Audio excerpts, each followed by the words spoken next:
Hello, तो ईमानदारी से कौन कौन नहीं लिखा रहता है? ये लोग नहीं लिखे हैं।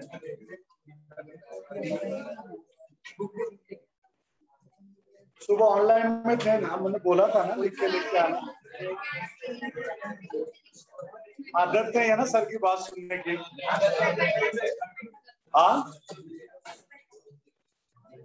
आदत नहीं है ना,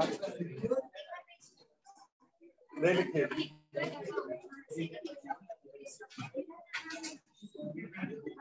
क्या लगता है मेरे को क्या करना चाहिए?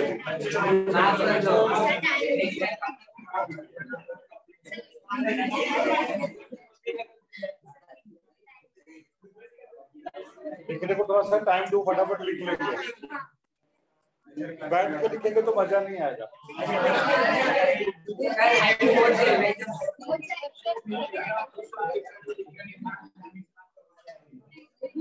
तुम्हारे पास ना 7 मिनट है। अगर 7 मिनट इसका कंप्लीट नहीं होगा ना,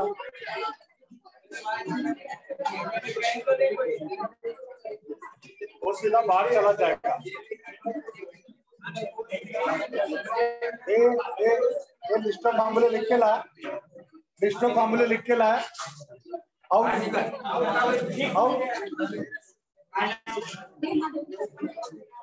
इधर।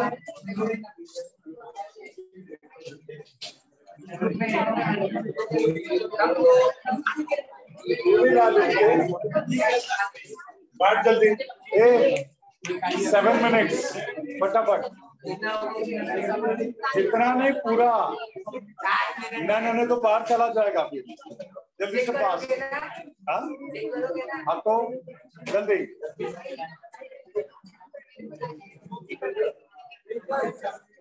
ओके,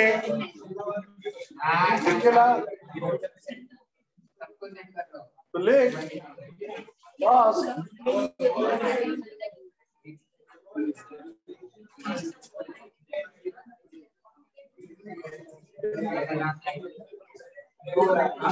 बेटा तब तक डाउट पूछो, आप लोग कुछ डाउट पूछना जल्दी पूछना।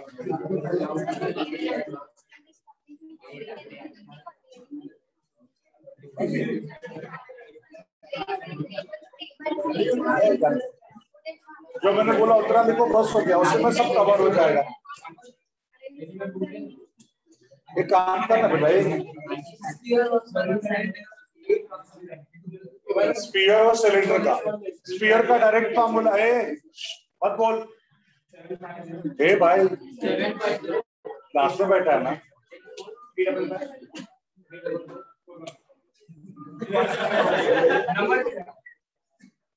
हाँ, फिक्स फार्मूला स्फीयर का 2/5 mr², हॉलो का 2/3 mr²। फिक्स फार्मूला वो गवर्नमेंट ने हमको दिया, उसके बेसिस पे टेंजेंट वाले का फाइंड आउट करना। Just will apply parallel axis theorem और फाइंड आउट कर लेंगे। और जो सिलेंडर का फाइंड आउट किया था, सिलेंडर में अगर सिलेंडर को सामने से देखोगे तो रॉड जैसा ही दिखेगा ना, passes through the center perpendicular to the plate। तो फार्मूला क्या होगा बेटा, बोलो। हाँ अमित बोलो, क्या बोलना चाहते हो? अमित आप कुछ बोलना चाहते हो?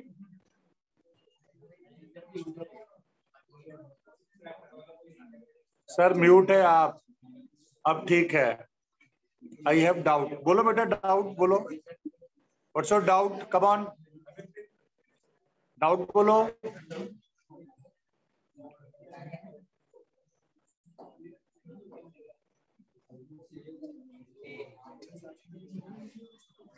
अरे पूछो।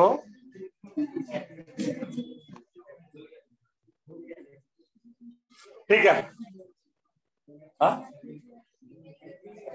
हाँ न्यूमेरिकल भी सॉल्व करके दिया मैंने पीडीएफ में।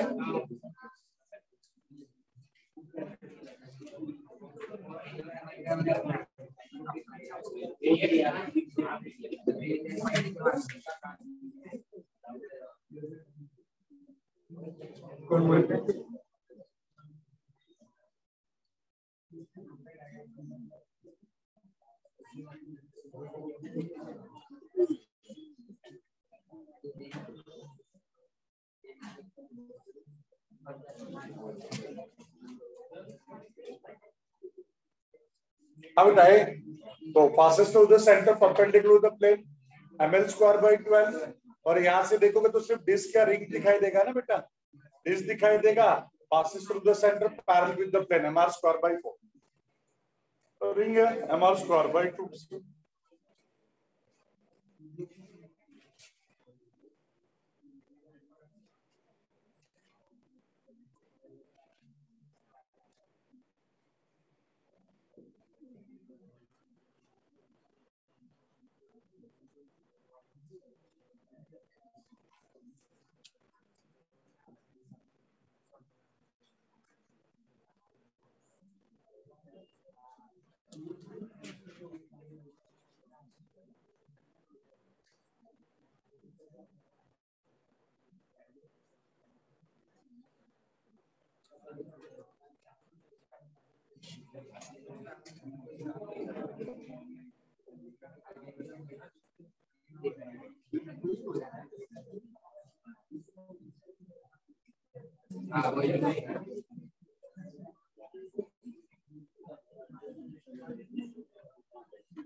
वो वाला नहीं, वहां वो यहाँ तक ध्यान रखो। हाँ जो मैंने लिख के दिया ना वहां तक बस, जो हैंड रिटन है सिर्फ वहीं तक लिखो बस।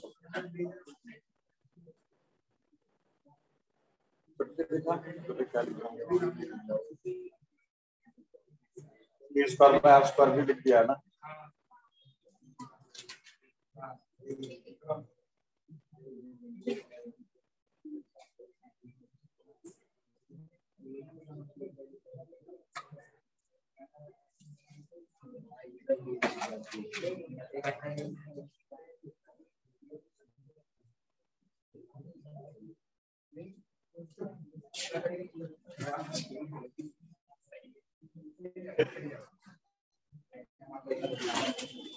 Hello, kinetic energy of rolling bodies याद है ना?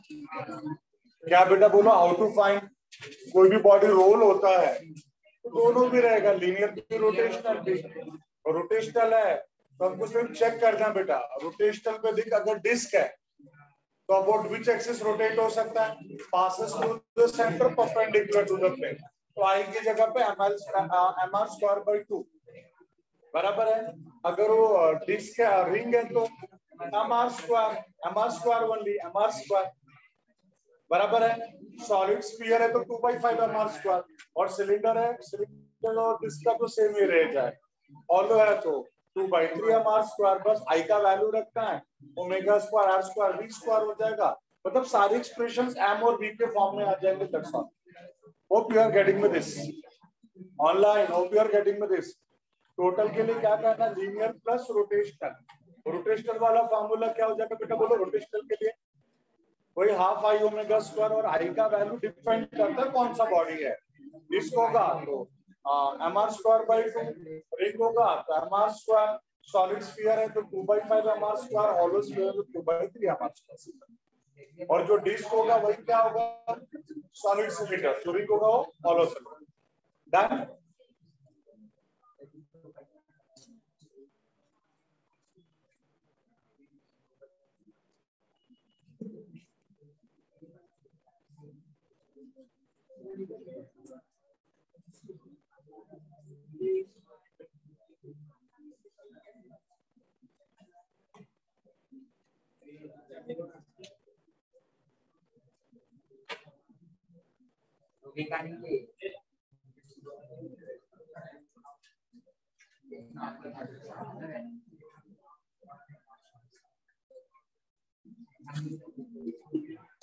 इसका हो गया फर्स्ट सम, ट्राई करो जरा, देखो आ रहा है क्या समझ में।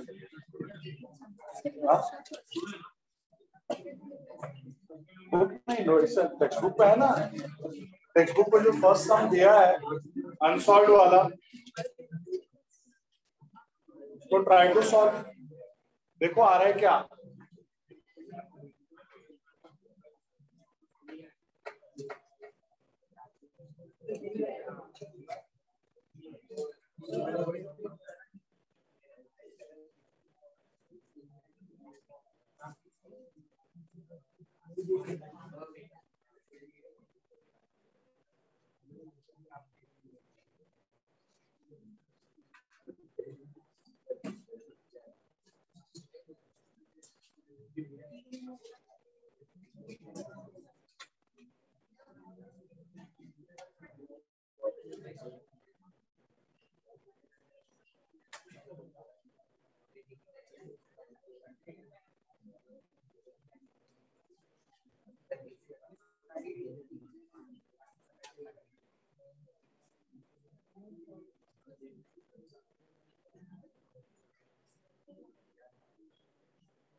हम लोग आते हैं। हाँ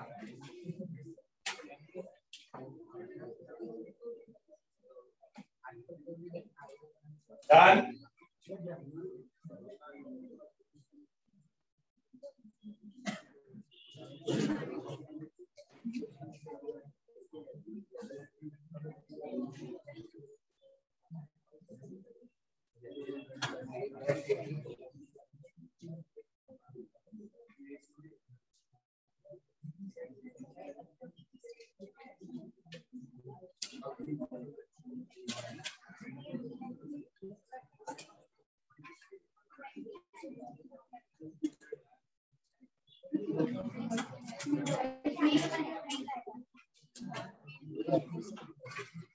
सही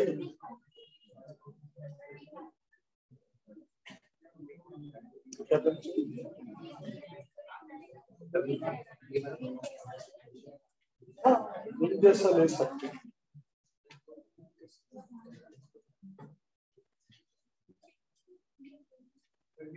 क्योंकि व्हील में पूरा का पूरा मास सरकमफरेंस पे रहता है। हाँ हो गया सबका। टाइम कितना हो गया? 7 मिनट तो हो गया। बाकी लोग क्या करे, बाहर भेज दें जिनका नहीं हुआ, भेज देना। ये ना लगे टाइम वेस्ट किया ना तुम लोगों ने, लिख के आए तो वेट नहीं करना पड़ता ना।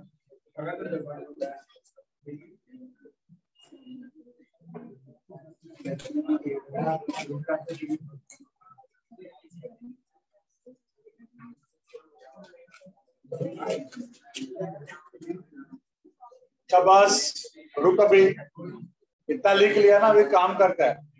वेट, सबका नोटबुक पेन सब बंद, ये हेलो बंद करो। सबका नोटबुक और पेन बंद।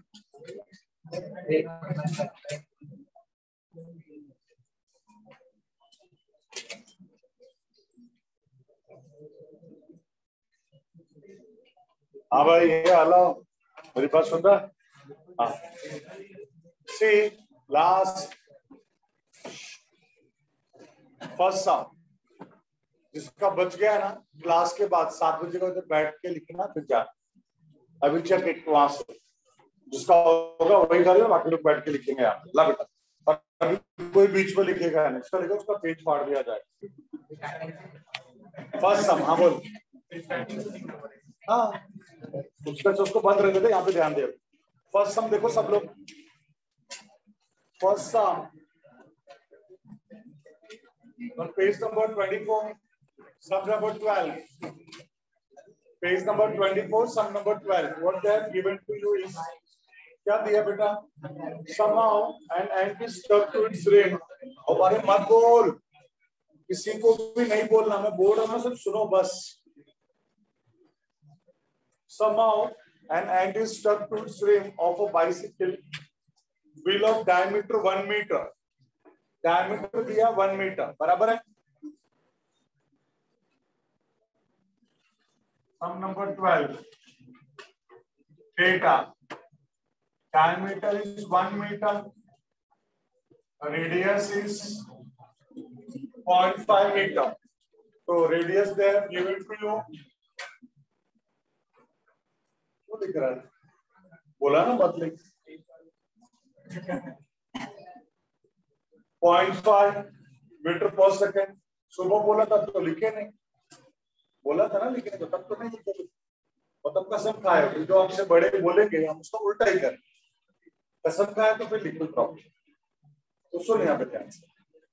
See, while bicycle is on cycle stand, the wheel is set into rotation and attains the frequency 2 revolution per second in 10 seconds. 2 revolution per second in 10 seconds. मतलब यहाँ पे n1 का value हो गया 0. क्यों n1 का value 0? पहले rest पे था और 10 सेकेंड में वो कितने रिवोल्यूशन पे आ गया? 2 रिवोल्यूशन पर सेकेंड बोला. मतलब 1 सेकेंड में 2 रिवोल्यूशन कंप्लीट हो रहा उसका. मतलब n2 का वैल्यू क्या हो जाएगा? 2 बोला है ना लोगों ने. 2 रिवोल्यूशन पर सेकेंड. जब भी आरपीएस या आरपीएम दिखे ना, मतलब वो फ्रीक्वेंसी दिया चाहिए तो लिख लो बीएसएस. आरपीएस और आरपीएम रिवोल्यूशन पर सेकेंड और रिवोल्यूशन पर मिनट दिया है. मतलब वो क्या दिया बेटा बोलो? फ्रीक्वेंसी. बीएसएस पे लिख के रखो. आरपीएस और RPM means frequency is given to you. RPS और RPM is given, it means frequency is given to you. Done. RPS और आरपीएम क्या इसका फुल फॉर्म बोलो? Revolution per second and revolution per minute. ये दोनों में से कोई भी एक. ठीक है. अब सुनो यहाँ पे आगे क्या बोलते हैं. With uniform angular acceleration, calculate the number of revolutions completed by in 10 seconds. 10 second में उनको नंबर ऑफ रिवोल्यूशन चाहिए. देखो, to find number of revolution is what? 10 second में कितने नंबर ऑफ रिवोल्यूशन हो जाएंगे? Time taken by it for first complete revolution and last complete revolution. Hello. T1 का value चाहिए फर्स्ट रिवोल्यूशन के लिए एंड T2 चाहिए लास्ट रिवोल्यूशन के लिए. Hope you are getting this. सबको मेरा पॉइंट समझ में आया है? यही ना. अब जरा सोच के देखो बेटा कैसे फाइंड आउट कर सकते हैं हम लोग. एक बार सोच के देख. डेटा मैंने लिख दिया, टू फाइंड मैंने लिख दिया. जो लोगों ने हमको बोला तो एक साइकिल है, उसको साइकिल स्टैंड पे रखा है ताकि पीछे वाला व्हील घूम सके. रेस्ट में था फिर उसको फोर्स अप्लाई करके 1 सेकेंड में 2 बार रिवॉल्व हो जाए. इतने स्पीड से रिवॉल्व हो रहा है और वहां तक जाने के लिए उसको कितना टाइम लगा? 10 सेकेंड. तो बोलते बताओ कि उस 10 सेकेंड में उसके टोटल कितने नंबर ऑफ रिवोल्यूशन हो जाएंगे. और दूसरा क्वेश्चन पूछा है फर्स्ट रिवोल्यूशन के लिए कितना टाइम लगेगा और लास्ट रिवोल्यूशन के लिए कितना टाइम लगेगा. Hope you are getting to this. मेरी बात सबको समझ में आई है? जरा सोच के देखो एक बार, नहीं तो मैं तो सॉल्व करके दूंगा ही. ईमानदारी से सोचो बेटा प्लीज. रीजन कैसा है तुम लोग खुद से सोचो, फिर तो मैं सॉल्व करके दूंगा. फिर पूरा सॉल्व करके दूंगा, बताऊंगा पूरा सॉल्व करके दूंगा. आप सोचे रहोगे. अगर आपकी सोच मेरी सोच मैच हुई तो आपको अच्छा लगेगा, अभी मेरे को आता है सेकेंड हुई. अगर नहीं मैच हुई तो पता तो चलेगा हम लोग क्या रॉन्ग सोच रहे. 1 मिनट है आपके पास, प्लीज थिंक अबाउट इट. कैसे सॉल्व कर सकते हैं करके. अरे सोचने के लिए आवाज की जरूरत है. मैंने बोला खुद से सोचना है, बाजू वाले का सोच नहीं देखना, खुद से सोच. बाकी मेरे सोच के साथ मैच करो।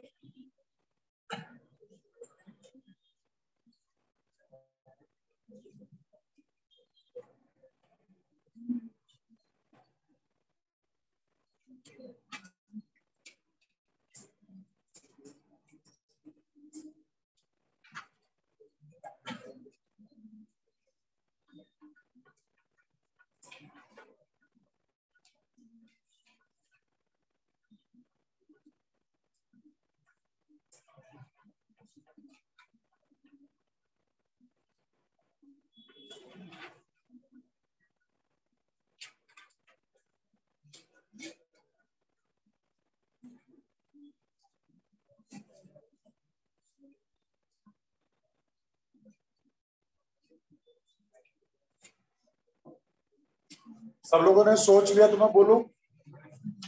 देखो, सबसे पहला पॉइंट, हमको नंबर ऑफ रिवोल्यूशन चाहिए। अब नंबर ऑफ रिवोल्यूशन के लिए फॉर्मूला क्या है? अगर कोई भी बॉडी एक बार फुल ऑन घूम गया 360 डिग्री, बोले तो 2 पाई, मतलब एक कंप्लीट रिवोल्यूशन मींस 2 पाई। तो एक फॉर्मूला ऐसा सेट हो सकता है कि number of revolution into 2 pi is total angle। एक रिवोल्यूशन में 2 पाई पक्का है, फिर जितने नंबर ऑफ रिवोल्यूशन होंगे उससे मल्टीप्लाई करेंगे तो टोटल एंगल मिलेगा कि नहीं? तो number of revolution is 2 pi into total angle. Is that clear? तो प्रॉब्लम है किसी को यहाँ पर? पक्का नहीं है? श्योर।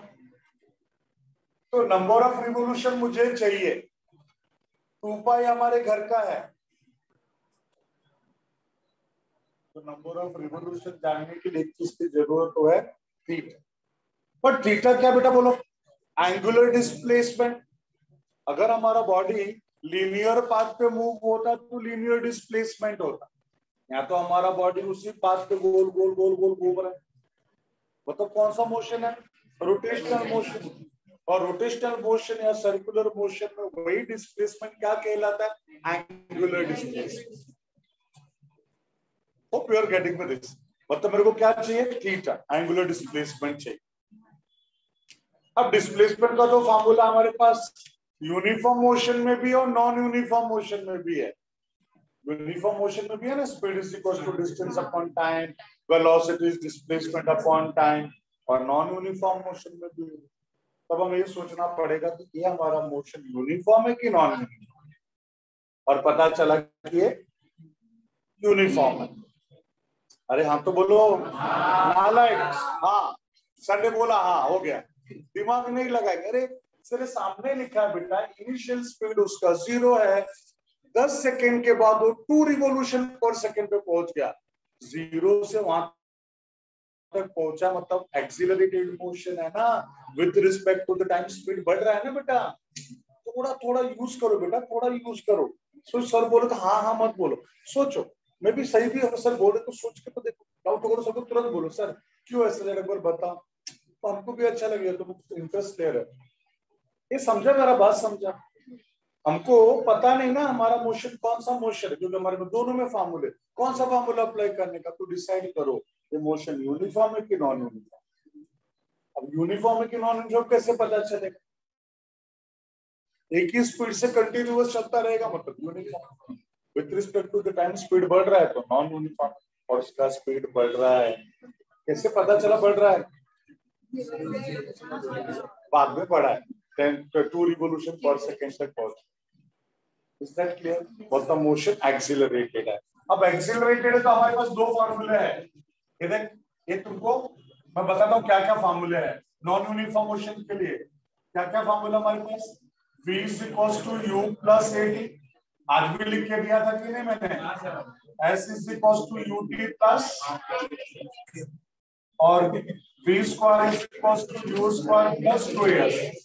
इसी को जरा यहाँ पे लिखो तो क्या हो जाएगा? Omega equals to omega 0 alpha T, theta is equals to omega 0 T half alpha T square omega square omega 0 square two alpha T. समझ क्या किया?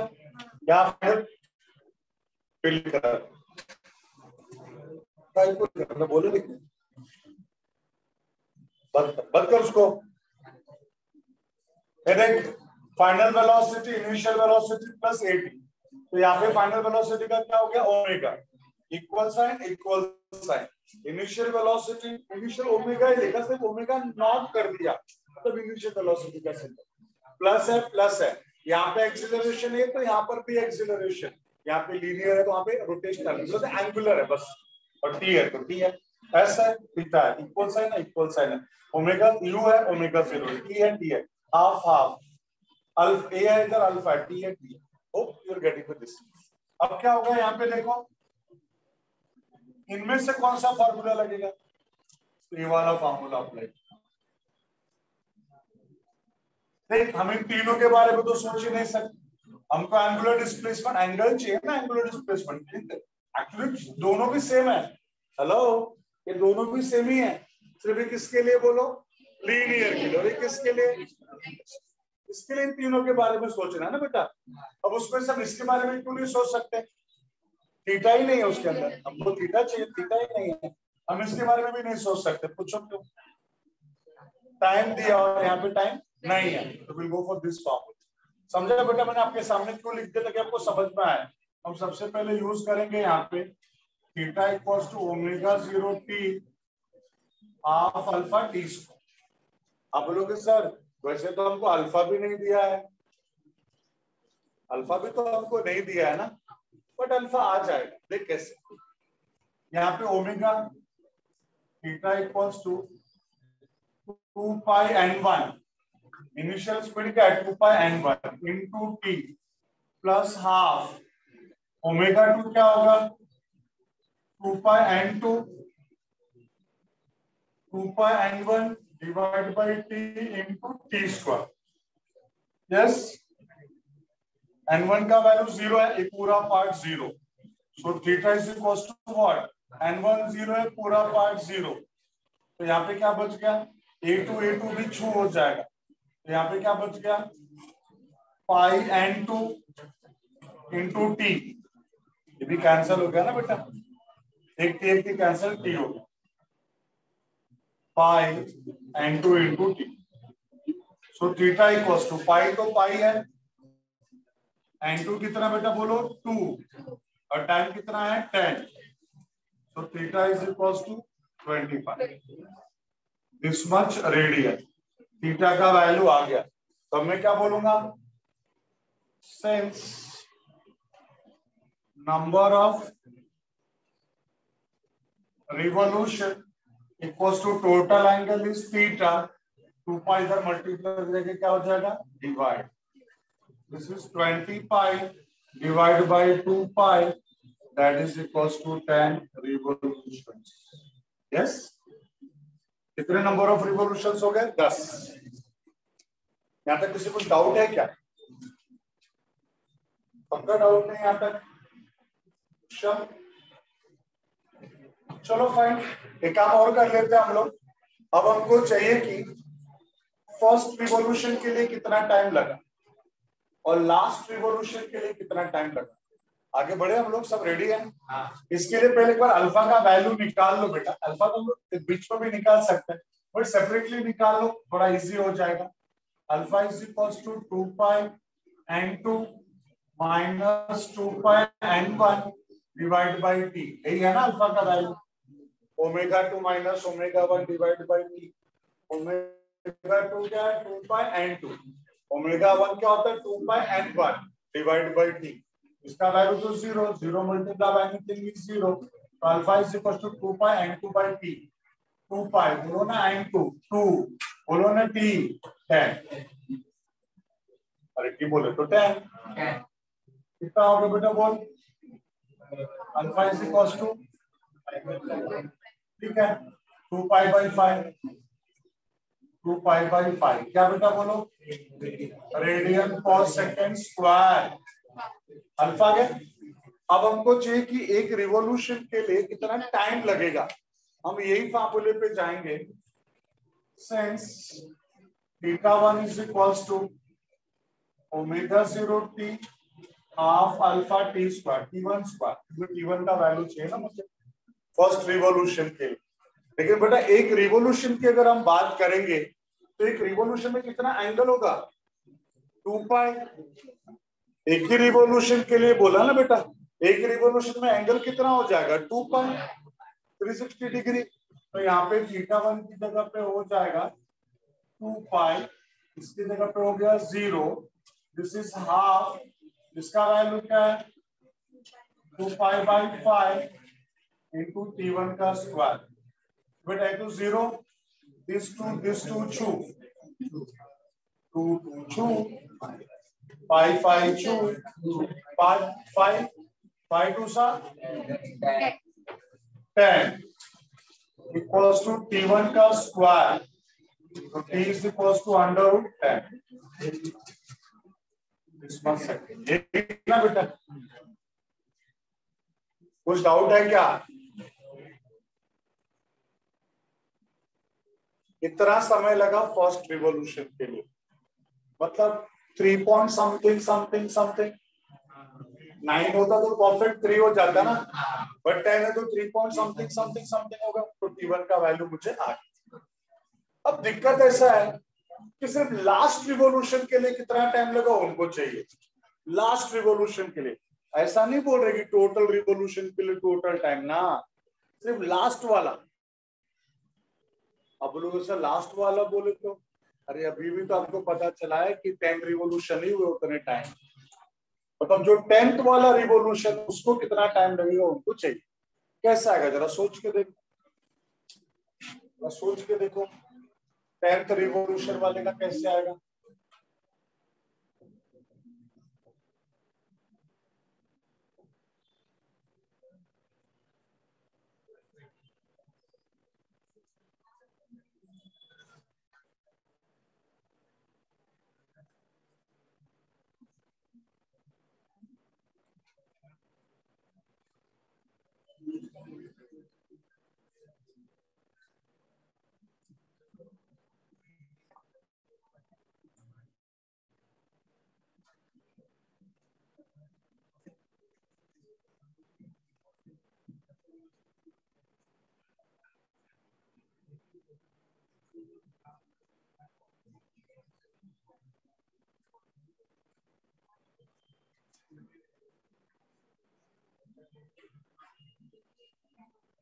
अरे सिंपल सोचो ना, इतना क्यों दिमाग को जोड़ दे रहे हो।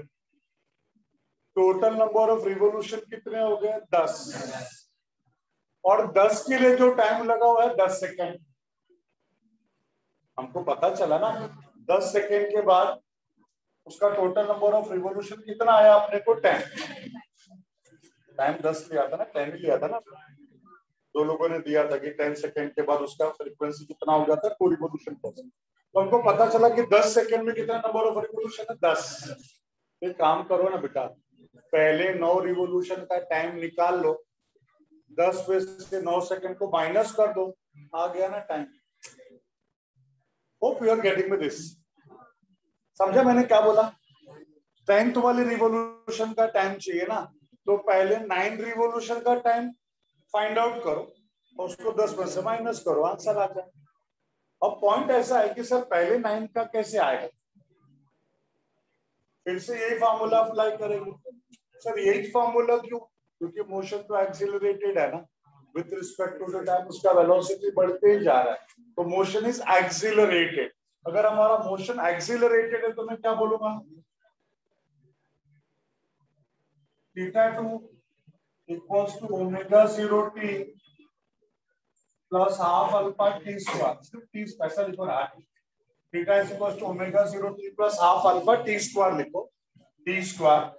बट यहाँ पे थीटा का वैल्यू क्या हो जाएगा 18 पाई, काय को 18 पाई, क्योंकि हमको 9 रिवॉल्यूशंस का टाइम निकालना है, एक रिवॉल्यूशन में 2 पाई, तो 9 रिवॉल्यूशन में 18 पाई, ये हो गया 18 पाई, ये तो 0 ही है क्योंकि इनिशियल वेलोसिटी 0 से स्टार्ट हुआ ना बेटा। अब यहाँ पे क्या बचता बोलो, हाफ अल्फा का वैल्यू हमें आया है 2 पाई बाई 5, टी का वैल्यू मुझे मांगता है बेटा 2 2 छू पाई पाई छू, what is T square is equals to, T square is equals to कितना हो जाएगा 18 into 5 19, अरे 19 ना, तो क्या लिख सकता है P इक्वल्स टू 9 into 10 बोल सकते हैं,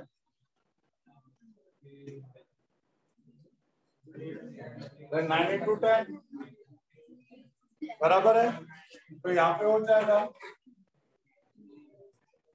3√10, इसका वैल्यू कितना हो जाएगा बेटा, इसका वैल्यू कितना हो जाएगा 3.√10 का वैल्यू आ जाएगा 3 पॉइंट समथिंग समथिंग समथिंग, मतलब 9 पॉइंट समथिंग आएगा इसका वैल्यू, 9 पॉइंट समथिंग इसका वैल्यू। और उसे भी सोचना बेटा, सोच के देख ऐसा जो बता रहा हूं मैं, 81 होता तो 9 और 100 होता तो 10, मतलब 81 और 100 के बीच में है ना, इट शुड बी 9.5 समथिंग। समझा मेरी बात? अगर ये 9.5 है मतलब 10 सेकंड में से 9.5 सेकेंड्स किसके लिए लगा, पहले 9 रिवोल्यूशन के लिए, तो लास्ट रिवोल्यूशन के लिए कितना लगा 0.5 सेकेंड, तो इसका आंसर वही 0.5 0.5 समथिंग के आसपास आया होगा। क्या आया, वही आया। ये सबको समझा है, पक्का सबको समझा है? तो बेटा मैं ऐसा चाहता हूँ एक बार ईमानदारी से सबको फिर से पढ़ो, डेटा पढ़ो, लिखना तो है नहीं, पीडीएफ में करके दिया, लिखने की जरूरत क्यों लिखोगे। एक बात बोल रहा हूँ, तो बेटा यहाँ से उसको अच्छे से पढ़ देख, लिखने का क्या, अगर लिखने का शौक होगा घर पे पर अच्छे से लिख लेना, ऐसा as a practice as a revision दिया है।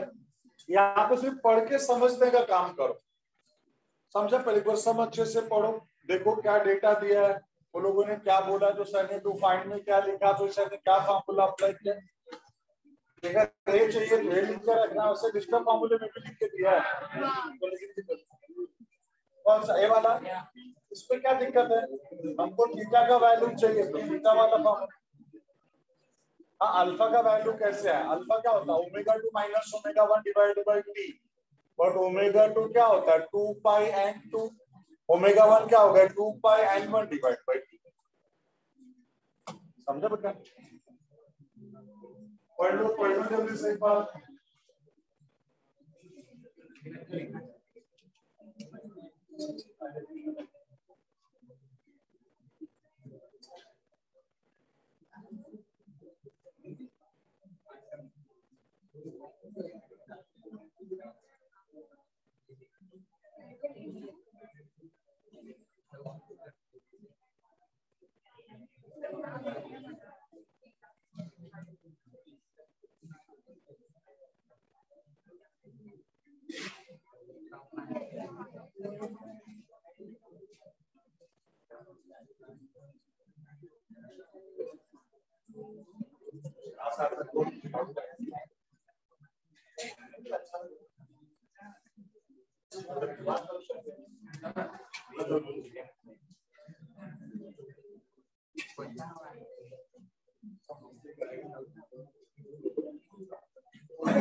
सबसे अल्फा का वैल्यू को मैं जैसा दोनों सब में लास्ट के दोनों पार्ट में अल्फा का वैल्यू को इतना बढ़ गया 2 पाई n1 पाई n2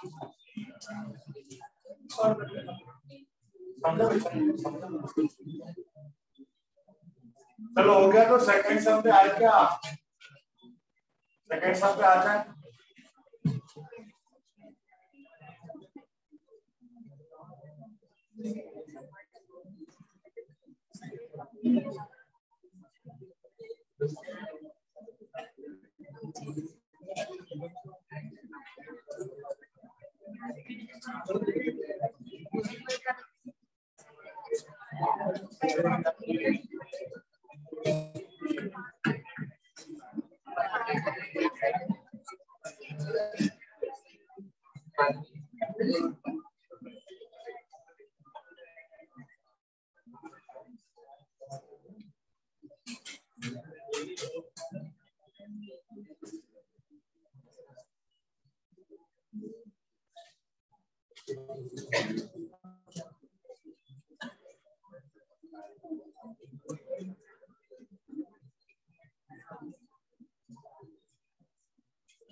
ओके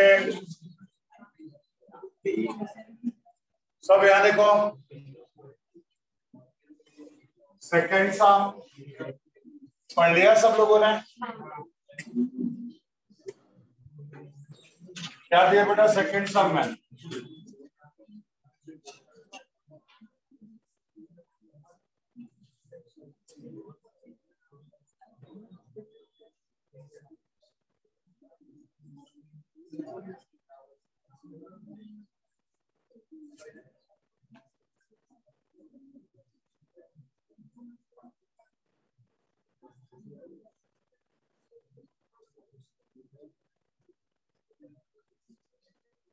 कहते हैं कि कोई भी एक डिस्क है, रोटेटिंग डिस्क मान लो, ग्रामोफोन भी है, ग्रामोफोन पता है ना वाला, वैसे ही समवट है। अरे टेलीफोन है तो ऐसा घुमाते थे आप। So please ऐसा डिस्क जैसा मान लो, कोई भी rotating disc, any rotating disc. पढ़ बेटा क्या बोला, पढ़ रहे स्टूडेंट स्टडी पढ़।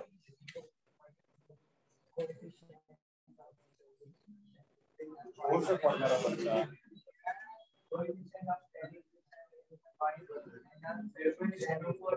अच्छा रुक पढ़ रहे।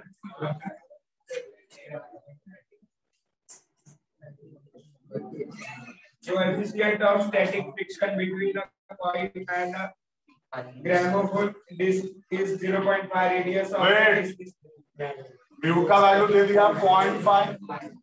आगे radius of the disc is 8 centimeter. 8 centimetre और Initially the center of the coil is 5 centimeter away from the center of the disc. अच्छा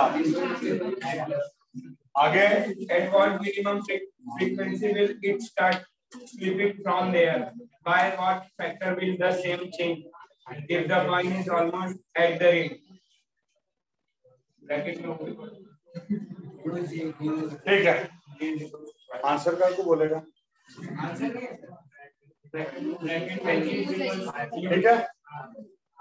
और वैसे भी 3.14 का स्क्वायर करोगे तो 9.87 ही आता है, वही है 9.87।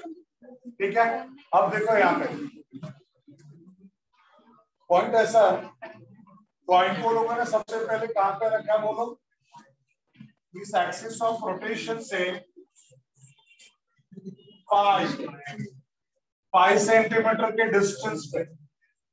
अगर उन लोगों ने कॉइन को 5 सेंटीमीटर के डिस्टेंस पे रखा है, सो एक कॉइन कौन सा मोशन परफॉर्म करेगा बेटा बोलो? सर्कुलर मोशन परफॉर्म करेगा। This coin will perform circular motion, ये सर्कुलर मोशन परफॉर्म करेगा। कौन? कॉइन। अगर ये सर्कुलर मोशन परफॉर्म करेगा यहाँ पे, मतलब इसके ऊपर दो फोर्सेस एक्ट होंगे। पहला फोर्स कौन सा बोलो? सेंट्रीफ्यूगल, बोले तो एमआर ओमेगा स्क्वायर। और दूसरा फोर्स एक्ट होगा टुवर्ड्स द सेंटर, वो है सेंट्रीपेटल, एफसीपी, सेंट्रीपेटल। बोलो सेंट्रीपेटल फोर्स देगा कौन? Frictional force. आया ना? जब दो बॉडीज एक दूसरे के कांटेक्ट में है, उनको फ्रिक्शनल सेंट्रीपेटल फोर्स कौन दे सकता है? Frictional force. फ्रिक्शनल फोर्स ही देगा सेंट्रीपेटल फोर्स। सो पॉइंट ऐसा है, तो जानना चाहते हैं कि कौन से फ्रीक्वेंसी पे, एट विच फ्रीक्वेंसी एक कॉइन यहां से फ्लाई ऑफ हो जाएगा। टू बी वेरी फ्रैंक, जिस मोमेंट पे इस डिस्क ने रोटेट करने का स्टार्ट किया, उसी मोमेंट से सेंट्रीफ्यूगल फोर्स उसको उठा के बाहर फेंकने का कोशिश करने लगा बेटा। वो कब फेंकेगा?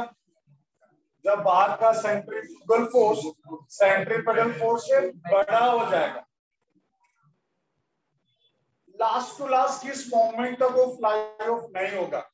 जिस मोमेंट तक ये फ्रिक्शनल फोर्स इस सेंट्रीफ्यूगल फोर्स को बैलेंस करके रखेगा, पकड़ के रखेगा, होल्ड करके रखेगा, तब तक तो उसको बाहर नहीं फेंकने देगा ना। Hope you are getting this. मैं जो बोल रहा हूँ सबको समझ में आ रही बात। तो वही चीज यहाँ पे हम लोग बोलने वाले हैं।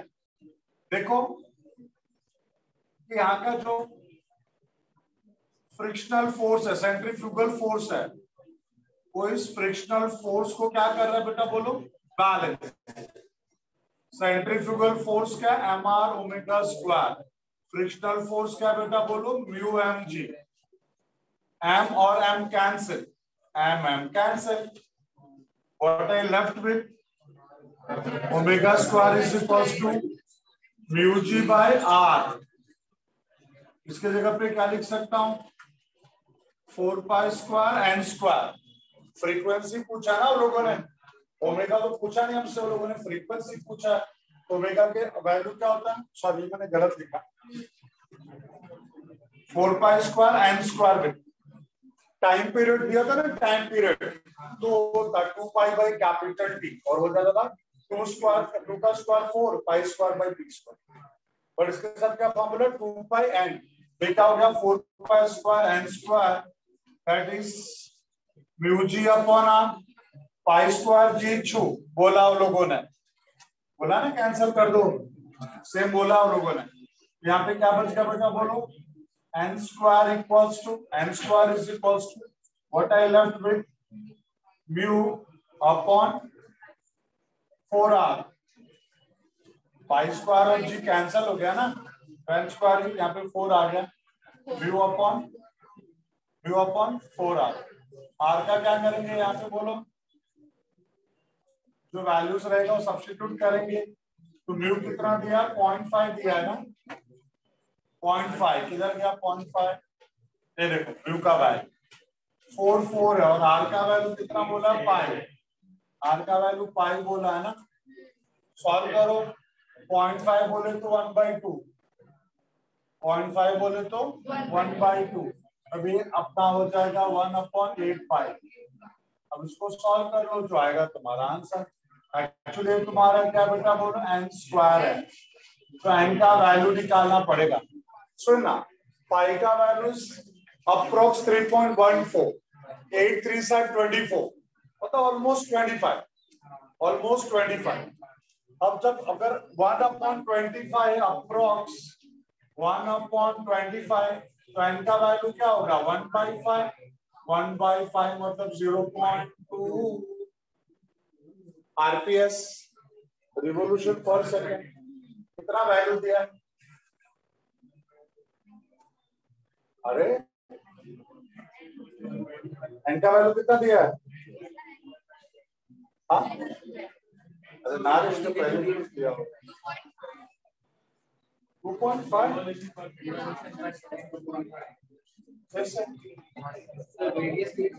सुना अपन अपन ने क्या रखा बेटा पता है, रेडियस को सेंटीमीटर में दिया था, अपन ने मीटर में नहीं कन्वर्ट किया। ये पाई दिया है ना, पाई सेंटीमीटर दिया ना, देख इसका डिस्टेंस पाई सेंटीमीटर दिया है।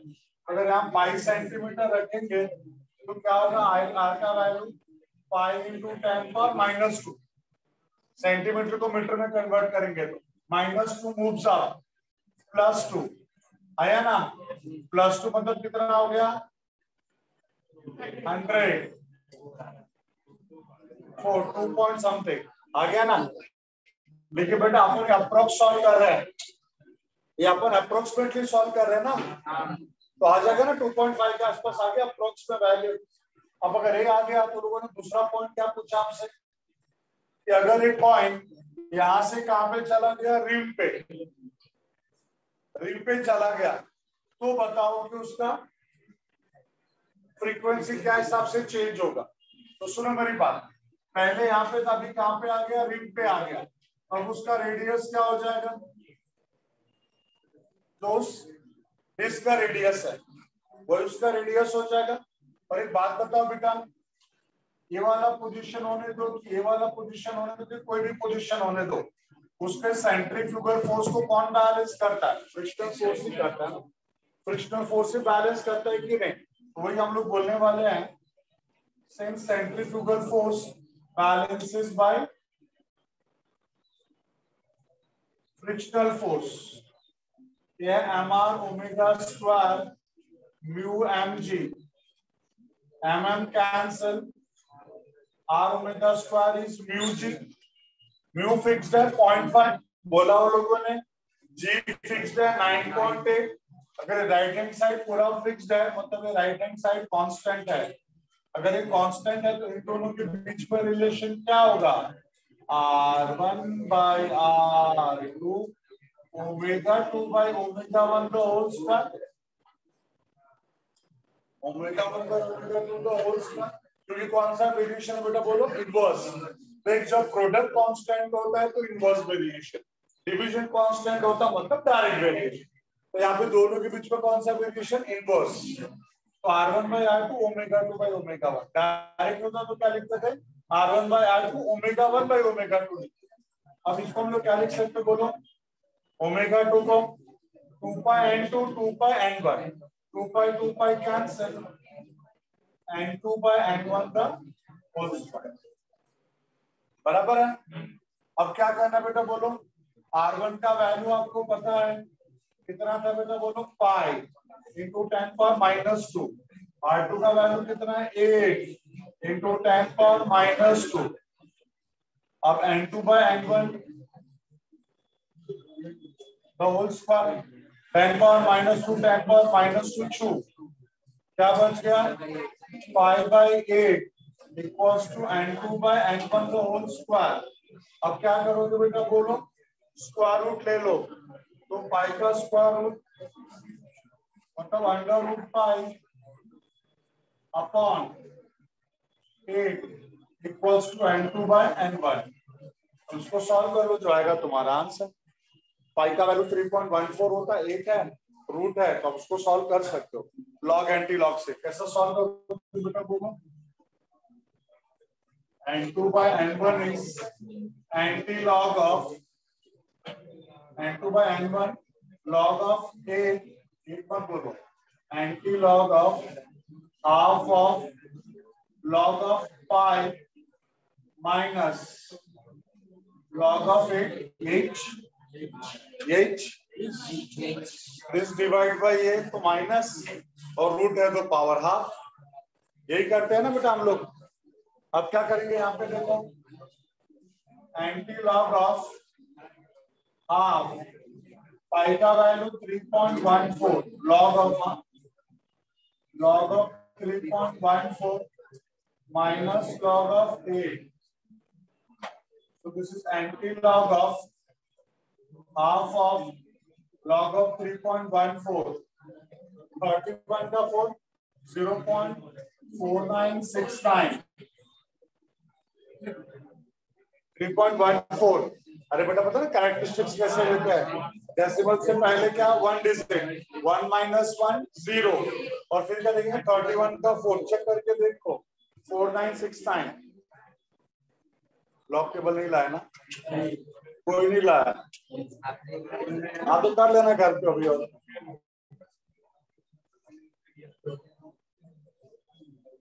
अरे बेटा ऑनलाइन वालों ये हम लोगों ने पढ़ा है ओमेगा का वैल्यू पाई एन, ये फॉर्मूला 11th स्टैंडर्ड में पढ़ा है, omega is equal to 2 pi N पढ़ा हम लोगों ने, ठीक है।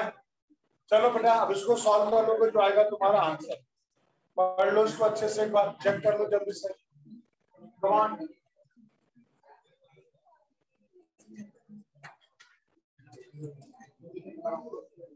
ध्यान से पढ़ो, मुझे समझेगा नहीं बात पे।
कौन सा ये वाला पार्ट? देख सीधी सी बात है, पहले लोगों ने कहां पर रखा था कॉइन को? यहाँ पे। अभी कॉइन को कहां पे रखा है? यहाँ पे। आपको अगर याद होगा, अगर आपको याद होगा बेटा, तो एक लाइन पे अगर हमारा डिस्क रोटेशनल मोशन कर रहा है, तो अगर मैं सेंटर से यहाँ तक एक लाइन ड्रॉ करूं तो यहाँ का वेलोसिटी 0 है। जैसे जैसे यहाँ से दूर जाऊंगा उसका लीनियर वेलोसिटी बढ़ता जाएगा। लीनियर वेलोसिटी क्या होगा बेटा बोलो? बढ़ता जाएगा, बराबर है ना। अगर वेलोसिटी बढ़ेगा तो सेंट्रीफ्यूगल फोर्स भी बढ़ेगा, वेलोसिटी बढ़ेगा तो सेंट्रीफ्यूगल फोर्स भी बढ़ेगा बेटा। और अगर मान लो सेंट्रीफ्यूगल फोर्स को बैलेंस कौन करता है? Frictional force. फ्रिक्शनल फोर्स सब जगह पे सेम है। अगर यहाँ का वेलोसिटी यहाँ के वेलोसिटी से ज्यादा है तो यहाँ का फ्रीक्वेंसी यहाँ के फ्रीक्वेंसी से कम होना चाहिए, स्लो मूव होना चाहिए, तो ही नहीं उड़ेगा। नहीं तो उसी स्पीड तो दूर जाएगा तो उड़ ही जाएगा ना। क्या बढ़ जाएगा बेटा बोलो? Centrifugal force. मेरा बात समझ में आ रहा है बेटा? तो एक नॉर्मल सा है कि बाद वाला यहाँ वाला स्पीड इसके स्पीड से क्या होना चाहिए? कम होना चाहिए, तो ही नहीं उड़ेगा। ठीक बेटा, पॉइंट समझा? उड़ाने वाला काम किसका है? सेंट्रीफ्यूगल फोर्स का। बैलेंस करने वाला किसका है? फ्रिक्शनल फोर्स का। और फ्रिक्शनल फोर्स का तो वैल्यू चेंज होगा नहीं। तो अगर हम चाहते हैं कि भाई हमको हमारा स्पीड बढ़ रहा है तो फ्रिक्शनल फोर्स बढ़ाना पड़ेगा। अगर फ्रिक्शनल फोर्स नहीं बढ़ रहा है तो फिर स्पीड कम करना पड़ेगा, नहीं तो भाई रोड छोड़ के बाहर। आया ना? मेरा पॉइंट सबको समझा है? तो अब करें, अगले सब पे आ जाए। सब रेडी है? अगला सब पढ़ो।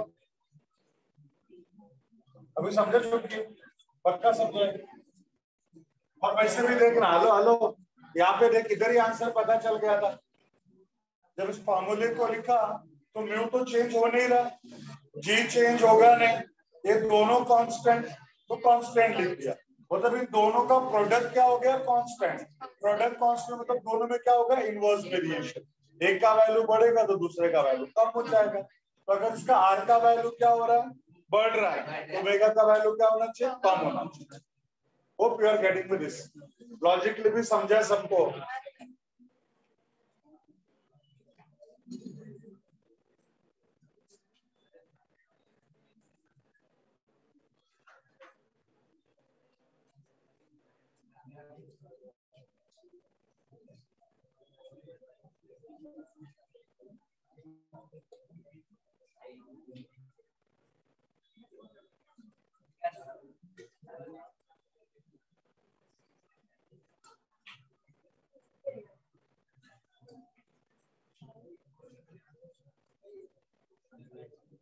चलो नेक्स्ट टाइम पढ़ा सब लोगों ने।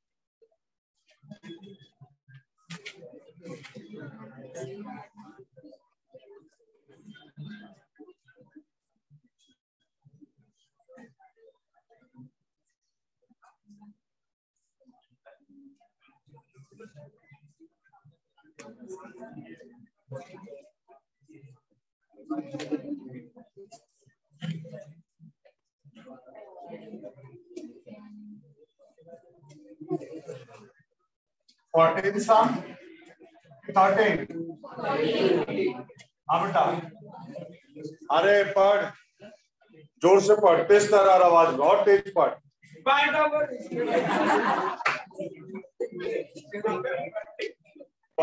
Part of a racing track is to be designed for a curvature of 72 meters. एक वैल्यू है तो लिखने को समय देगा कि नहीं? देखो कर्वेचर का रेडियस वो लोगों ने बोला है 72 मीटर। 72 मीटर आगे पढ़। We are not recommending the vehicles to drive faster than 216 km/h. Wait, we they have given 216 km/h, but kilometer per hour is not acceptable over here. क्यों? हमारा ऐसा यूनिट मीटर होता है ना, मीटर पर second, kilometre per hour नहीं होता है। तो किलोमीटर पर आवर को मीटर पर सेकेंड में कन्वर्ट करेंगे। बताओ what is the conversion factor? Kilometre per hour को मीटर पर सेकेंड में कन्वर्ट करने के लिए क्या चाहिए? 5/18। भूल गए 5/18 लिखने दिया था last time. 1 kilometre per hour, kilometre का मीटर 1000, आर का क्या हो जाएगा 60 into 60 सेकेंड, मीटर पर सेकेंड 1212 10/36 मीटर पर second, that is 5/18 per second. So 1 kilometer per hour is 5/18 meter per second.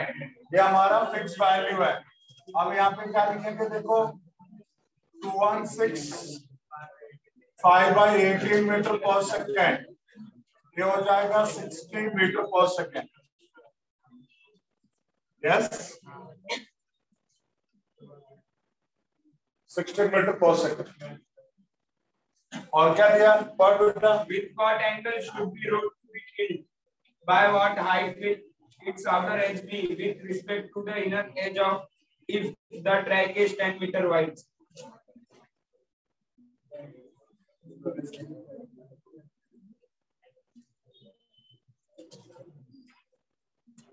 ठीक है, समझा क्या पूछा? याद देखो सब लोग, ये हमारा रोड है, ये हमारा रोड ऐसे था पहले, बट जो कर्व रोड होता है उस पर फास्ट स्पीड के साथ जाएंगे तो सेंट्रीफ्यूगल फोर्स को उठा के रोड के बाहर फेंक देगा। और अगर हम चाहते हैं कि हम रोड के बाहर ना जाएं तो हमारे पास ऑप्शन क्या बेटा? इस आउटर एज को रेज करना पड़ता है बाय सर्टेन एंगल। जितना एंगल रेज करेंगे उसी को हम लोग क्या बोलते हैं? जितना एंगल रेज करेंगे उसको क्या बोलते हैं? अरे angular banking. Angle of banking है ना, और ये जो हाइट है ना, हाइट h, इसी को हम बोलते हैं एलिवेशन ऑफ रोड। याद रखना, it is called elevation of road, ठीक है। और ये तुम्हारा है B, breadth of the road, और रोड का विड्थ कितना है ऐसा। कोई कोई एल बोलता है, कोई कोई बी बोलता है, कुछ भी बोलो चलेगा। कोई एल लिखता है, कोई बी लिखता है, तो देख लेना जो भी आपके स्कूल वाले कॉलेज में वो लिखो, ठीक है। थीटा हो गया। अब पॉइंट ऐसा है कि लोगों ने हमको सबसे पहले यहाँ पे थीटा का वैल्यू पूछा है, बाद में एच का वैल्यू पूछा है। तो थीटा के लिए तो हमारे पास फॉर्मूला पहले से ही है बेटा, याद करो मैंने 3 फॉर्मूला लिख के दिया था।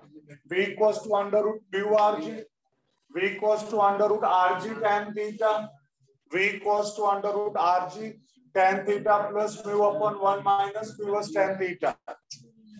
ऐसे कितने फॉर्मूले लिख के दिए? 3। इसमें से कौन सा फॉर्मूला लगेगा? तो v equals to under root R G tan theta, और दूसरा फॉर्मूला यहीं पे देख लो बेटा, ये थीटा है, अपोजिट साइड और हाइपोटेनियस, तो बोल सकते हैं sine theta is equals to h upon v। What is h is equals to v sine theta. यहाँ पे क्या लिखूंगा? v equals to under root R G tan theta, और तो यहाँ पे लिखूंगा h equals to v sine theta. Hope you are getting with this. अब यहाँ पे कैलकुलेशन में क्या लिखेंगे? v equals to R G tan theta, squaring करो तो v equals to R G tan theta. therefore tan theta क्या होगा? What is tan theta? v square by R G. तो tan थीटा इस बोलो ना v स्क्वायर, अरे value बोल रहा है 60 का 3600, r है 72, g है 10, ये 0.1 आ जाएगा, समवट आएगा क्या? 0.1। 60 का स्क्वायर 3600, 720। एक काम करना बेटा, 10 से 10 छू गया, 36 2 सा 72, इधर क्या बच गया? 2, ऊपर क्या है? 10, तो 5 आएगा ना, 5। तो tan थीटा इज 5, तो theta is equal to tan inverse of 5। कुछ 78 डिग्री के आसपास कुछ वैल्यू आता है, जिसके पास होगा तो चेक कर लेना। 78.69 डिग्री, यस, इसका वैल्यू है 78.69 डिग्री। थीटा आ गया। अब हम लोग क्या करेंगे? यहाँ पे हम बोलेंगे since h is equals to b sin theta, b का वैल्यू पता है कितना दिया है? 10, और साइन ऑफ 78.69 डिग्री, उसका वैल्यू देख लेंगे, रख देंगे यहाँ पे साइन 78.69 का वैल्यू, इसके साथ मल्टीप्लाई करेंगे, अच्छा आ गया। Hope you are getting with this. बेटा यही ना अगर एंट्रेंस वगैरह में रहेगा ना, एंट्रेंस में, तो उसको करने की जरूरत नहीं, जो tan थीटा का वैल्यू आएगा ना, उसी को sin थीटा की जगह पे रख देने का सीधा सीधा। आप लोग सर ऐसा कैसा बोल रहे हो? साइन अलग है, tan अलग है। ये बेटा जितना तुम अपने मोबाइल में टाइम पास करते हो ना फालतू की, उतना अपने लॉग टेबल में कभी ध्यान से देखो तो तुमको पता चलेगा, जो बोलते ना small angles up to 30-35 degree तक, sine of 20 degree, tan of 20 degree almost same हो, sine of 30 degree, tan of 30 degree almost same हो, स्लाइड सा चेंज होगा। और थोड़ी ना आपको एंट्रेंस में एग्जैक्ट आंसर लाने का रहता, थोड़ा आजू बाजू में देखा, टिक करो, आगे बढ़ो। पूरा एग्जैक्ट आंसर लेने को जाओ तो आप पेपर भी पूरा नहीं हो, आधा पेपर भी नहीं हो। Getting with this? तो हम लोगों को ना ये एंट्रेंस के लिए समझे क्या करने का, और वैसे ही बेटा यहाँ पे कुछ ज्यादा ही वैल्यू दिया 78 डिग्री का, मतलब समझ रहे, रोड ऑलमोस्ट ये 90 डिग्री का ये एंगल है, 90 डिग्री, 78 मतलब 90 डिग्री से 12 डिग्री का, मतलब इतना रोड को ऐसा खड़े उस पर गाड़ी चलाएगा क्या? और हो सकता है जानते हो क्यों? ऑलमोस्ट 216 किलोमीटर पर आवर, मतलब समझते बेटा, मेरा पॉइंट समझ रहे हो क्या है यहाँ पे? मतलब 1 घंटे के अंदर पता चला यहाँ से पुणे पहुंच गया, तो पॉसिबल नहीं है ना। तो उसके लिए स्पीड बहुत ज्यादा है, तो बहुत ज्यादा स्पीड के लिए फिर रोड को ऐसा रखेगा तो उड़ जाएगा, खड़ा ही रखना पड़ेगा, कोई नहीं उड़ेगा। Hope so. तो बेटा ये एंगल बहुत ज्यादा है, मोस्टली इतना ज्यादा एंगल को टिल्ट नहीं करते हैं, इतना ज्यादा एंगल होता नहीं है, ज्यादा 10, 15, 28, 7 ऐसे ही रहते हैं बेटा, इससे ज्यादा नहीं रहते। तो उतने वैल्यूज के लिए, मतलब इतना तो छोड़ो, अप टू 30 डिग्री तक के लिए साइन और टेन का वैल्यू तो सेम ही है ना, तो जो टेन का वैल्यू आएगा उसको सीधा सीधा कहाँ पे ले सकते हैं, साइन की जगह। बट ये किसके लिए बोल रहा हूँ? एंट्रेंस के लिए, इधर ऐसा करने का नहीं, तो सही भी देगा फिर भी कट करके 0 दे देंगे। बोर्ड वाले है ना, छापो आई मीन पढ़ो।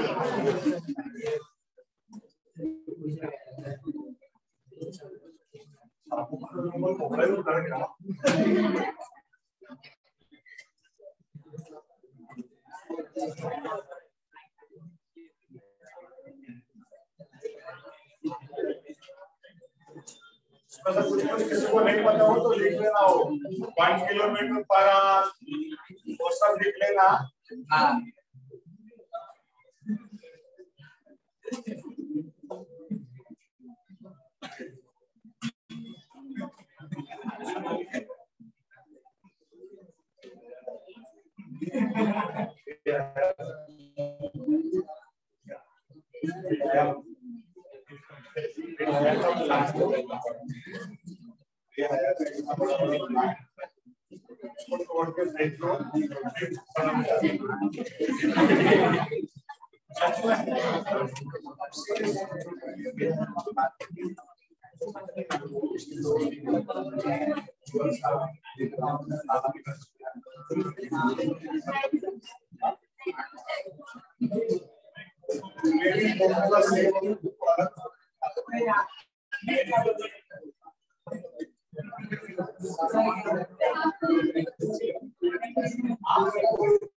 अपना लाडला होता है।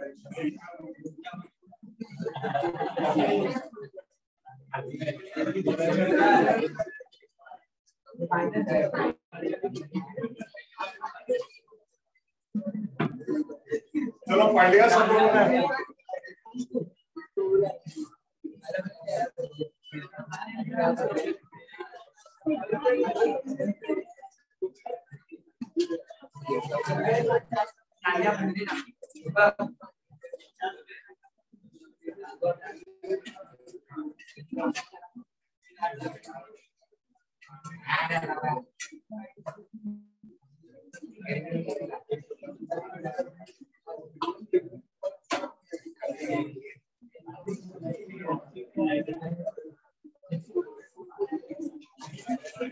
नेक्स्ट में क्या दिया देखो, पढ़ छोटू, अच्छा बच्चा पढ़। The road in the question 14 above is constructed as per the requirements. The coefficient of static friction between the tires of a vehicle on this road is 0.8. 0.8 क्यों दिया 0.8? तो क्या पूछा?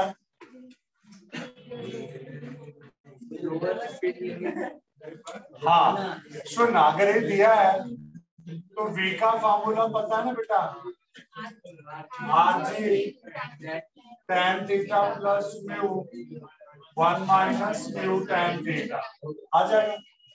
क्योंकि आर पहले से पता है 72, जी हमारे घर का ही है 9.8, ब्रैकेट तो ब्रैकेट ही है, 10 में थीटा का वैल्यू पता है, म्यू का वैल्यू 0.8 दिया है, 1 घर का है, म्यू का वैल्यू 0.8, 10 थीटा का वैल्यू पता है, आ जाएगा। होप यू आर गेटिंग में दिस। डन डन, ठीक है, इसको कर लेना बेटा, उसको कुछ नहीं बोला है, बोलता है 14 में अगर हम लोगों ने रोड के ऊपर फ्रिक्शनल फोर्स भी लगा दिया तो उसका मैक्सिमम स्पीड क्या होगा, तो उसका फॉर्मूला मिनिमम, वही मिनिमम वेलोसिटी। चलो आगे बढ़े। सर मिनिमम बोला कि मैक्सिमम बोला? सर मिनिमम के लिए ना ये फार्मूले में चेंज हो जाएगा, मैक्सिमम का फार्मूला, मिनिमम के लिए ना यहाँ पे माइनस और यहाँ पे क्या हो जाएगा प्लस, बस इतना ही डिफरेंस है, ये बताया था मैंने डेरिवेशन कराते समय। ठीक है, चलो अगला आ जाओ।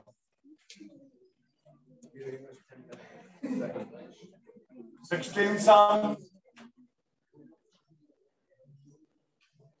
16 सम,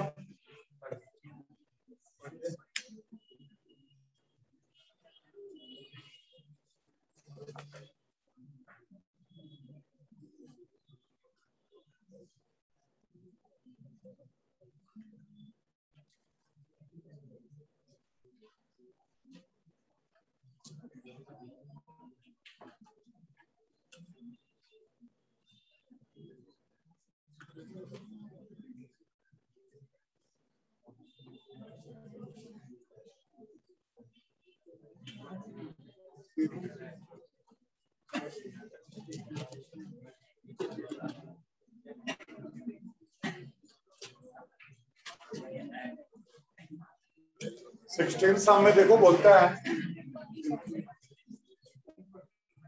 during a stunt a cyclist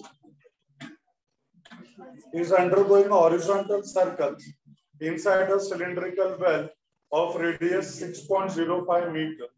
If necessary friction coefficient is 0.5, how much minimum speed should be stunt artist maintain?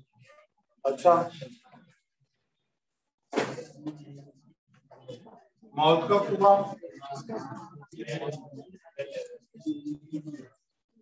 Well,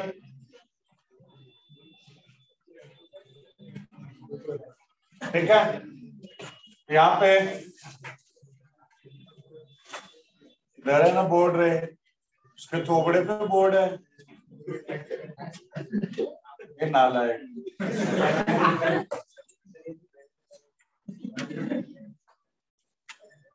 बेटा मेरे को सॉरी बोल के तेरा ही नुकसान है, फिर तो ही नहीं समझा ना बेटा।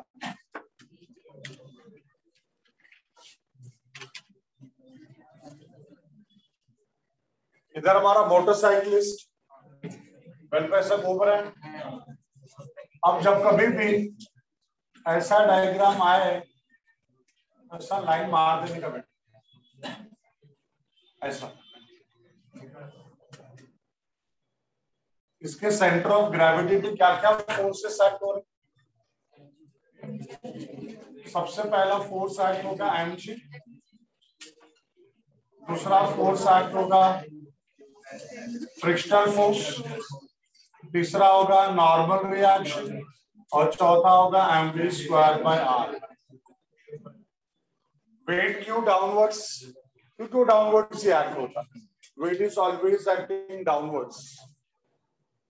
देख बेटा जब कभी भी बॉडी किधर भी मूव होगा, समझो ये बॉडी मूव होना चाहता है नीचे, तो फ्रिक्शनल फोर्स किधर एक्ट होगा, ऊपर।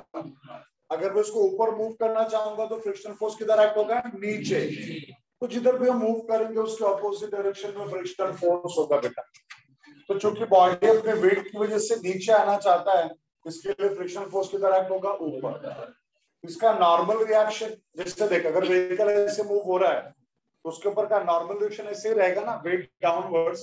Normal reaction is like this, ऐसा मूव हो रहा है, ऐसा मूव हो रहा है, ऐसे मूव होते होते ऐसा ऊपर पहुंच गया तो नॉर्मल रिएक्शन भी नीचे और वेट भी नीचे पड़ा था वर्टिकल सर्कुलर मोशन में, और ऐसे घूमते घूमते ऐसा वॉल पे आ गया, तो ऐसा वॉल पे आ गया तो वॉल के अपोजिट डायरेक्शन में, वैसा वॉल के अपोजिट डायरेक्शन में क्या हो रहा है, normal reaction.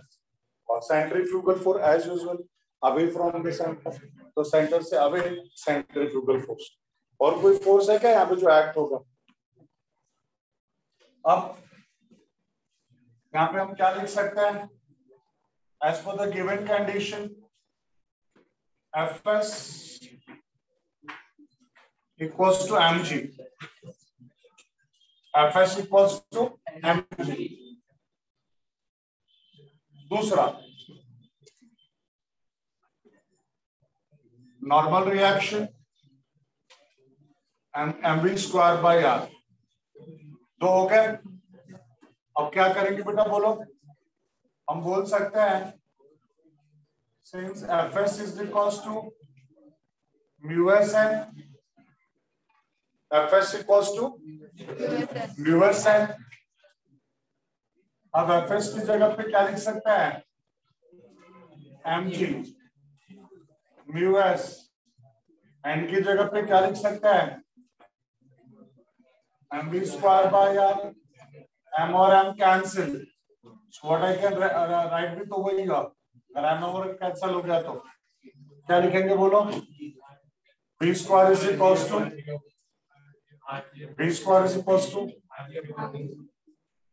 rg upon mu s। बोलो फिर हमको क्या पूछा बेटा?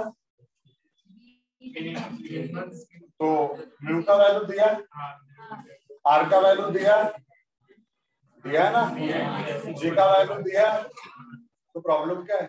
नहीं आ जाएगा? आ जाएगा। तो यहाँ पे v equals to under root rg upon mu s। बोलो ना r, बोलो 6.0, बोलो ना r, अरे लिखा ना, और म्यू s का वैल्यू बोलो। सॉल्व करो जो आएगा तुम्हारा आंसर। हाँ, और वैसे भी देखो यहाँ पे 0.5 is 1/2, तो ऊपर जाएगा। 9.8 बोले तो 10, 10 into 2 20, 20 और 6 है, 26 है 120, 120 प्लस ए है तो समझ लो बेटा वही 121 होता तो 11 होता ना, तो 11 के आसपास कुछ आंसर आएगा। चेक करो आगे बेटा, सबको समझे कैसा है? चलो फाइन। और पूछा क्या? अच्छा, तो फ्रिक्शनल फोर्स चाहिए। तो देखिए यहाँ पे फ्रिक्शनल फोर्स कौन बैलेंस कर रहा है? mg। फ्रिक्शनल फोर्स कौन बैलेंस कर रहा है? mg। तो frictional force Fs is equals to mg। m कितना दिया है? मास कितना दिया है?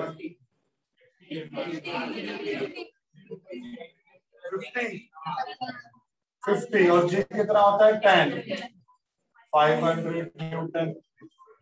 यस, चेक करो।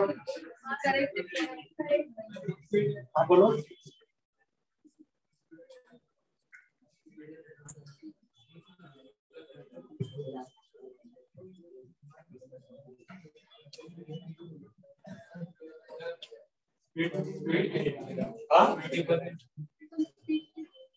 हाँ, अरे हमारा स्पीड कम होगा ज्यादा को सर फ्रिक्शन फोर्स थोड़ी ना चेंज होगा। Frictional force will remains the same, क्यों चेंज होगा? और सोच अगर फ्रिक्शनल फोर्स चेंज होता तो एक्सीडेंट होता क्या? फ्रिक्शनल फोर्स हमें सेंट्रीपिटल फोर्स देता है, अगर हमारा स्पीड बढ़ने से फ्रिक्शनल फोर्स भी बढ़ता तो सेंट्रीपिटल फोर्स भी बढ़ता। जितना ज्यादा सेंट्रीफ्यूगल उतना ज्यादा सेंट्रीपिटल, दोनों एक दूसरे को बैलेंस करके रखो और एक्सीडेंट भी नहीं होगा। तो frictional force will remains the same, तो चेंज नहीं होगा।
चलो पढ़ लिया, नेक्स्ट सब पे आ जाए।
Seventeen some,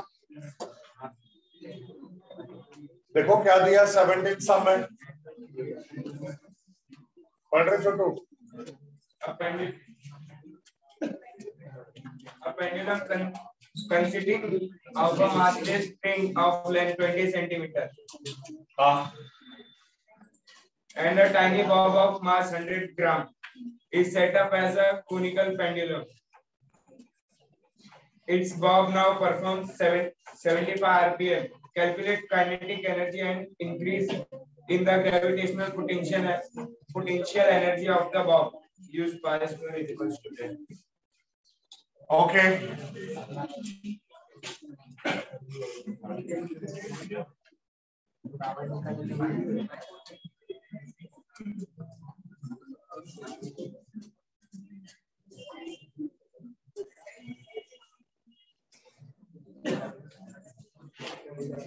It's like this. अब यहाँ पे जो बॉब है, ये जो बॉब है,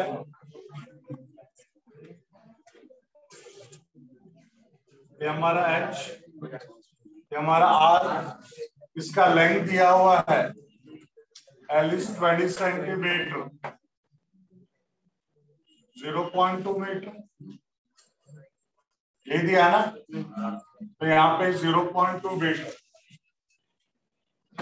लेंथ, और cos थीटा का वैल्यू दिया है 300, cos थीटा का वैल्यू दिया 0.8 समथिंग लगता है, 0.8, और कुछ दिया ना मास दिया बॉडी का, बॉब का,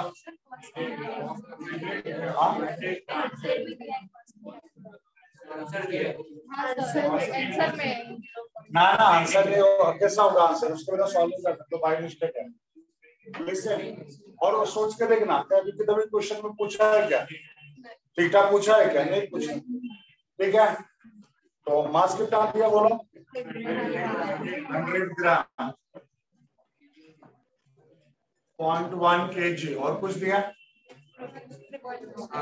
क्या, रिवोल्यूशन,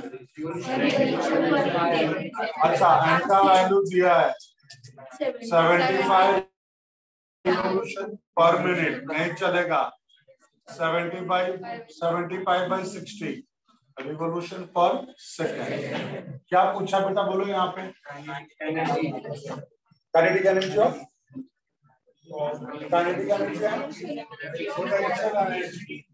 सुन मेरी बात जरा सब सुनो ध्यान से,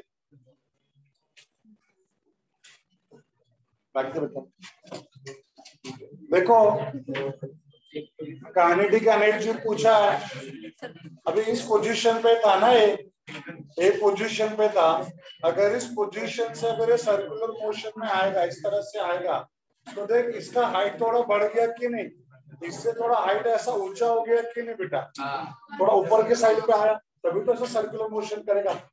मेरा बात सबको समझो मैं क्या बोल रहा हूँ, तभी तो उसका सर्कुलर मोशन होगा, थोड़ा हाइट बढ़ेगा, ऐसा ऊंचा हो जाएगा हमारा बॉडी, बॉब का हाइट थोड़ा बढ़ जाएगा। बॉब का हाइट अगर ऊपर आ गया, थोड़ा बढ़ गया, मतलब पोटेंशियल एनर्जी आ गया, पोटेंशियल एनर्जी आ गया, क्योंकि वो मोशन में, इसके लिए काइनेटिक एनर्जी है। तो हम क्या फार्मूला अप्लाई करेंगे यहाँ पे,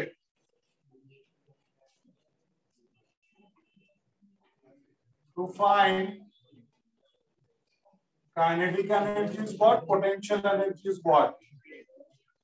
क्या फॉर्मूला हमारे पास,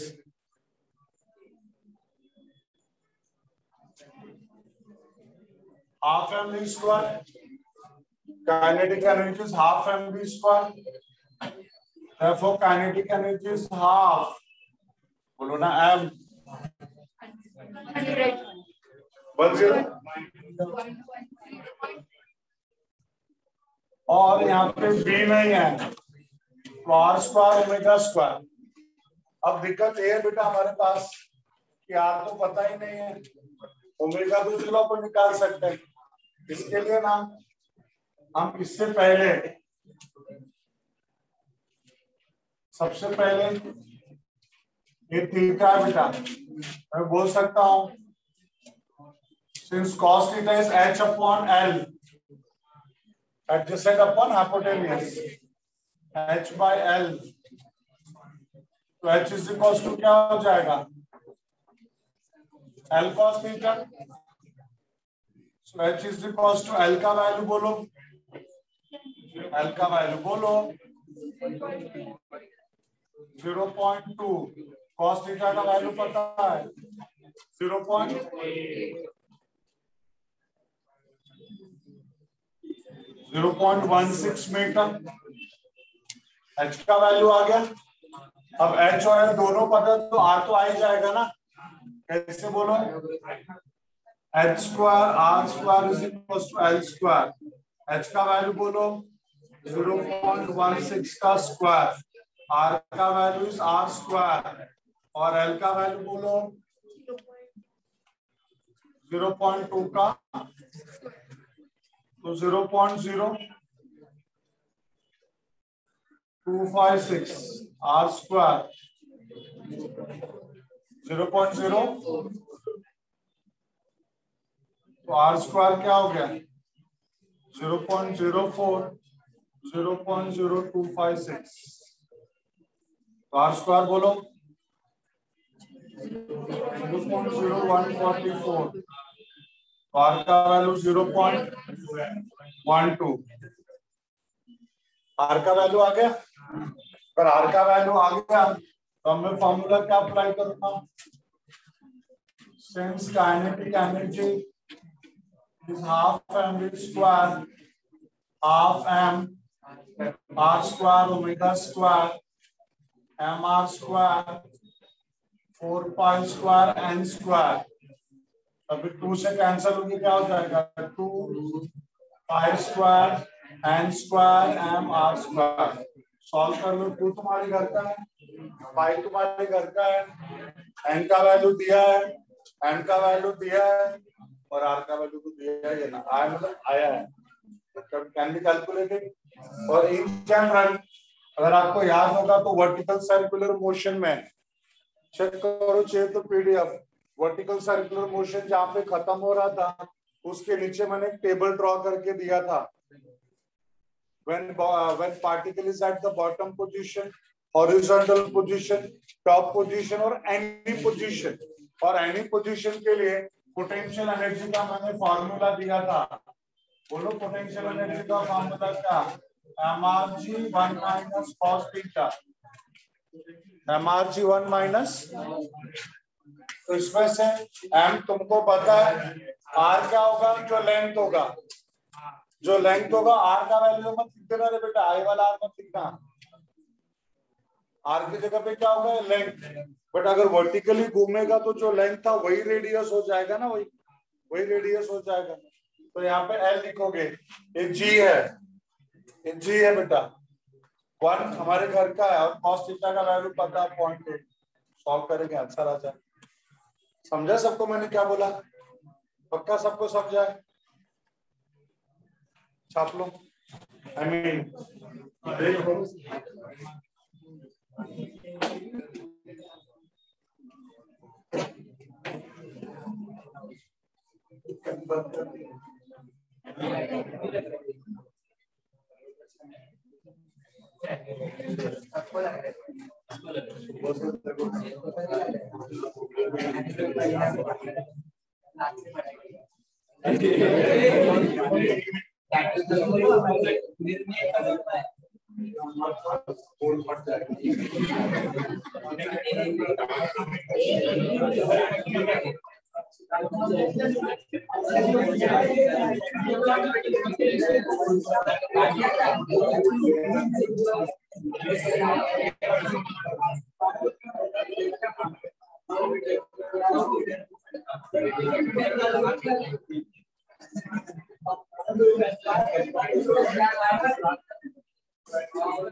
सब सुन रहे हो क्या?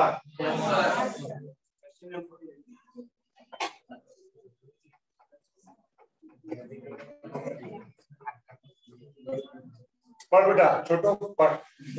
A motorcyclist is undergoing vertical circles inside a sphere of death. The speed of the motorcycle varies between 6 meters per second and 10 meters per second. Calculate diameter of the sphere of death. How much minimum value are possible for these two speeds? Diameter.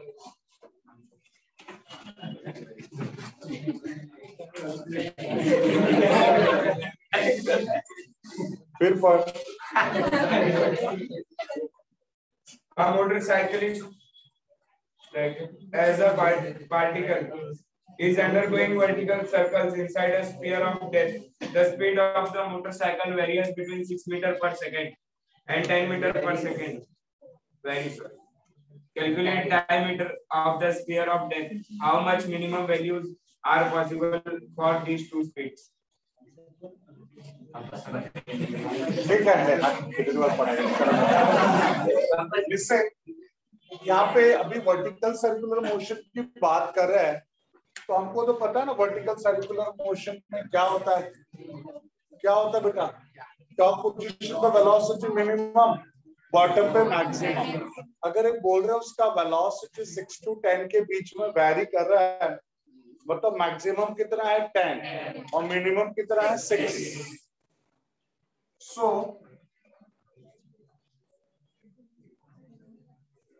यहाँ पे minimum, यहाँ पे maximum. यहाँ पे हम लोगों ने formula क्या पढ़ा है, V equals to under root RG, और यहाँ पे V equals to under root pi RG। इसको हम लोग मीन, इसको मैक्स बोल सकते हैं। तो यहाँ पे बोलूंगा सिंस, मत बोलो रे, याद देखो प्रोफेसर, V मीन का स्क्वायर इज RG।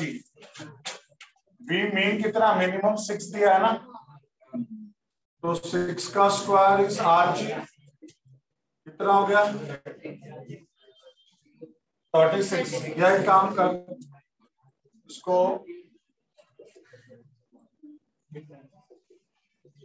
ठीक है।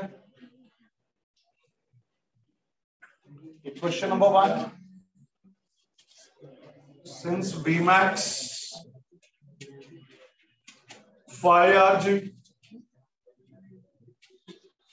V max का स्क्वायर इस 5 RG, 10 दिया है, उसका square is 5 RG।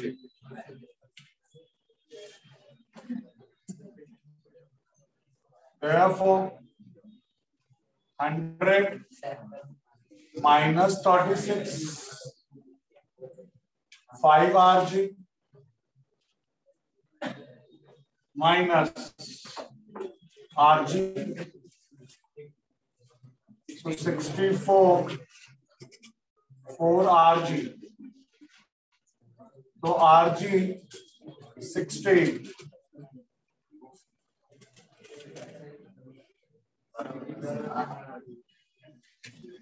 1.6 by G, G बोले तो 10, G बोले तो 10 ना, ये हो जाएगा 1.6 मीटर।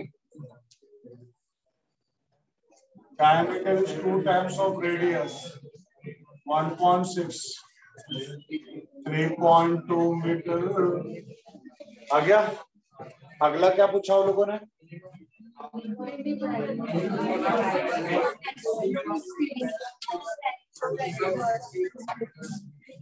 हाँ, तो हमारे पास फॉर्मूला है, V mean is RG,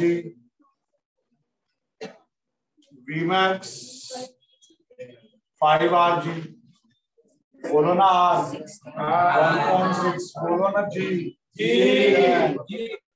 60, 4 metre पर सेकेंड, ये क्या हो जाएगा 5, 1.6 into 10, 4√5 मीटर पर सेकेंड। यस, अच्छे से पढ़ो तो समझेगा नहीं, अच्छे से पढ़ो सुफा।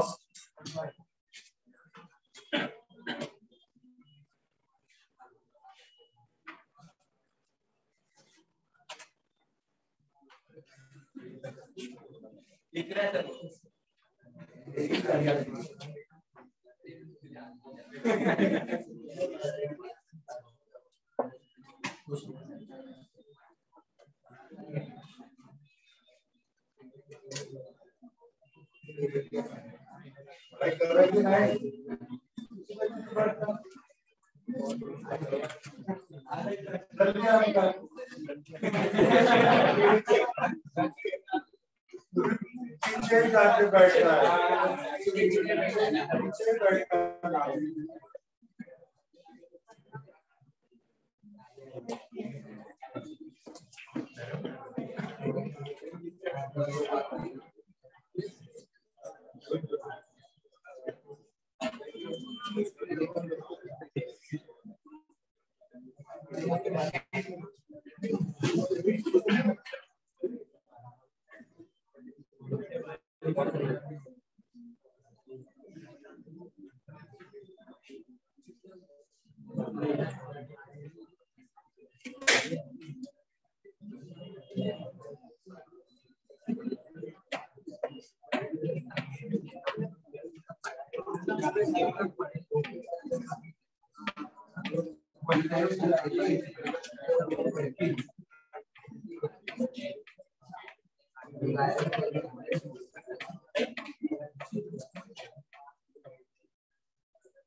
चलो पढ़ लिया सब लोगों ने, चलो बाय।